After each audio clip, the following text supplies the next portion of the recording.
ఒక వ్యక్తి తనకు పుట్టిన ప్రతి బిడ్డని తీసుకుని వెళ్లి బ్రతికి ఉండగానే భూమిలో పాత పెట్టేస్తున్నాడు. ఎందుకో తెలుసా? ఒక గురువు చెట్టు కింద కూర్చొని ప్రజలకి మంచి చెడు వివరిస్తూ ఉన్నాడు. అయితే అటుగా వెళ్తున్న ఒక బాటసారి ఆ గురువు చెబుతున్నది విని ఆయన దగ్గరికి వెళ్లి తనకి మంత్రోపదేశం ఇవ్వమని అడుగుతాడు. అప్పుడు ఆ గురువు నీకు భార్య బిడ్డలు ఉన్నారా అని అడిగితే ప్రస్తుతం తన భార్య గర్భవతి అని సమాధానం చెప్తాడు. అయితే నువ్వు నాకు గురుదక్షిణగా ఏమ ఇవ్వగలవు అని గురువు అడుగుతాడు. మీరు ఏది అడిగితే అదే ఇస్తాను స్వామి అంటాడు బాటసారి. సరే అయితే నీకు పుట్టిన బిడ్డలను నాకు ఇవ్వగలరా? అలా చేస్తే నీకు మంత్రోపదేశం చేస్తాను.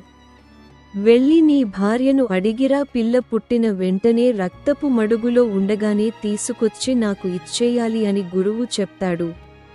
అతను వెంటనే ఇంటికి పరిగెత్తి తన భార్యకు జరిగింది చెప్పి మన పిల్లలను గురువుకి ఇవ్వగలవా అని అడుగుతాడు. అందుకు అతని భార్య అలాగే ఇచ్చేద్దామండి, మన పిల్లలు గురువు దగ్గర ఉంటే మంచిదే కదా అంటూ ఒప్పుకుంది. వెంటనే ఆ విషయాన్ని బాటసారి గురువుకి చెప్పాడు. కొద్ది రోజులకే బాటసారి భార్య మగపిల్లాడిని ప్రసవించింది.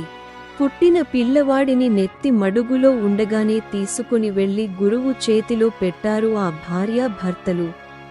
వెంటనే గురువు ఒక్క నిమిషం కూడా ఆలస్యం చేయకుండా ఆ పిల్లవాడిని తీసుకుని వెళ్లి గొయ్యి తీసి అందులో పూడి చేశాడు.